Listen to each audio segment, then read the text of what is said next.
Welcome to our channel, Youth on the Rock. Jesus is the rock. Like, share, and subscribe to our channel.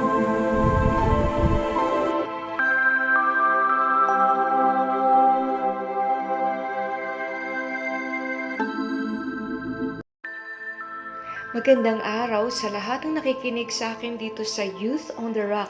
Unang-una, nais kong batiin ang bawat isa sa inyo ng maligayang bagong taon. Ang bilis ng panahon, it's already 2022.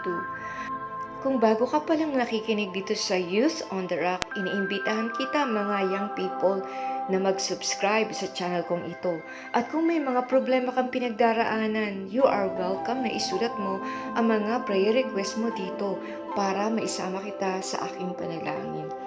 Sa araw na to, pag-usapan natin ang ating topic ngayon, bagong taon, bagong buhay. Maraming mga kabataan sa ating kapanahonan na meron silang tradisyon na tinatawag. Taon-taon gumagawa sila ng New Year's resolution. Taon-taon nangangako sila sa kanilang sarili na ngayong taong ito, bagong taon, yung mga ginawa ko dati noong 2021, hindi ko na gagawin. At gumagawa sila ng New Year's resolution. Pero ang problema sa New Year's resolution, hindi mo naman ito pwedeng sundin. Sapagkat, admit it, hindi mo kahit sino hindi pwedeng makagawa o makasunod sa New Year's resolution. Sa mga sandaling ito, pag-usapan natin ang napapanahong mensahe. Ito ay matatagpuan sa Isaiah chapter 43 verses 18 to 19. Ang sabi rito ng propeta, ilibing mo na sa limot at huwag nang alalahanin pa ang mga nangyari noong unang panahon.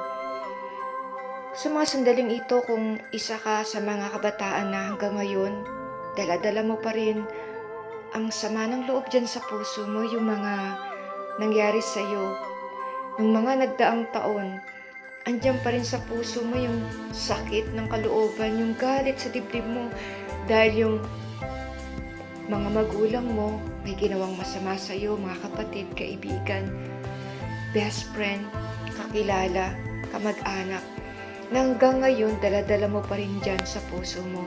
Ang sabi rito ni Propeta Isaiah, ilibing mo na sa limot. Pag sinabing ilibing, tabunan mo na, ilagay mo na sa ilalim ng lupa, huwag mo nang babalikan pa. At sabi, huwag mo nang alalahanin pa. Alam ko na mahirap na ilibing sa limot ang isang alaala, ang isang pangyayari sa buhay mo, lalong-lalo na dahil dito nasira ang buhay mo, nawalan ka ng karangalan, at nawala ang mga mahal mo sa buhay. Napakahirap na mag-move on. Pero ang sabi rito ng salita ng Diyos, huwag mo nang alalahanin pa yung mga pangit na bagay na nangyari sa iyo. Kasi kapag paulit-ulit mong binabalikan ang mga pangit na bagay na nangyari sa iyo, hindi ka makakalimot at mahirapan kang patawarin ang taong nagkasala sa iyo.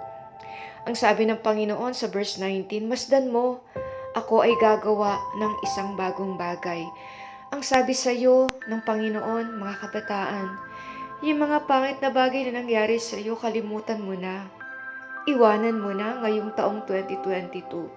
Kasi ang sabi ng Diyos, meron siyang gagawing isang bagay na maganda, isang bagay na bago na hindi mo pa nakikita, na hindi mo pa nararanasan.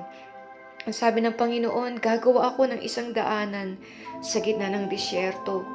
Kung sa buhay mo, nasa isa kang sitwasyon na wala ka ng madaanan, nasa palagay mo na na-corner ka na, hindi ka makaalis sa sitwasyon mo. Kahit na anong gawin mo, hindi ka makaalis sa sitwasyon na dinadala mo. Ang sabi ng Panginoon, magbubukas siya ng bagong daan para sa iyo. Gagawa siya ng daan para makaalis ka dyan, doon sa lugar na kinalalagyan mo, sa lugar na tagtuyo. Yung tuyong-tuyo ka na, yung parang yung lugar na walang-wala ng pag-asa kung titignan mo. Ang sabi ng Panginoon, gagawa ako ng isang daanan sa gitna ng disyerto. Kaya kabataan, anumang disyerto ang kinalalagyan mo anumang problema, ang kinalalagyan mo, tumingala ka, tumingin ka sa Panginoon, humingi ka ng tulong sa Kanya, humingi ka ng tawad sa lahat ng mga galit, sama ng loob, na dala-dala mo, na kinikimkim mo pa hanggang ngayon dyan sa puso mo. Bitawan mo na ang mga ito, bitawan mo na isa-isa yung mga taong ito na gumawa sa iyo ng masama. Ibigay mo na sila sa Panginoon dahil pag ginawa mo to, magkakaroon ng kagaanan ng buhay mo. Ang sabi pa ng Panginoon, magkakaroon ng ilog sa lugar na to. Ang sinasabi ng Diyos, yung lugar na tuyo sa buhay mo, yung lugar na walang buhay, walang pag-asa. Ang sabi ng Diyos, gagawa siya ng tubig, maglalagay siya ng daan, ng bukal sa buhay mo, sa lugar na to. Pag sinabing tubig, bagong buhay, bagong pag-asa. Tutulungan ka ng Diyos at dadaling ka niya sa isang lugar na kung saan magkakaroon ka ng panibagong pasimula, panibagong buhay. Kaya sa araw na to, mga kabataan, ini-encourage kita, iwanan mo na.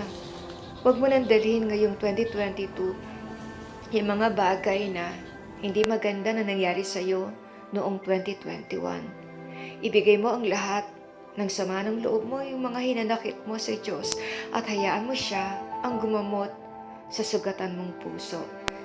Maraming salamat uli, mga kabataan. Mabigat man ang pinagdaraanan mo, ibigay mo lang sa Panginoon at tutulungan ka niya sa mga dinadala mo. Maraming salamat muli kung naghahanap ka ng maraming video patungkol sa pag-ibig, pananampalataya, pag-aasawa. Mag-browse ka lang dito sa mga videos ng Youth on the Rock, Jesus is the Rock.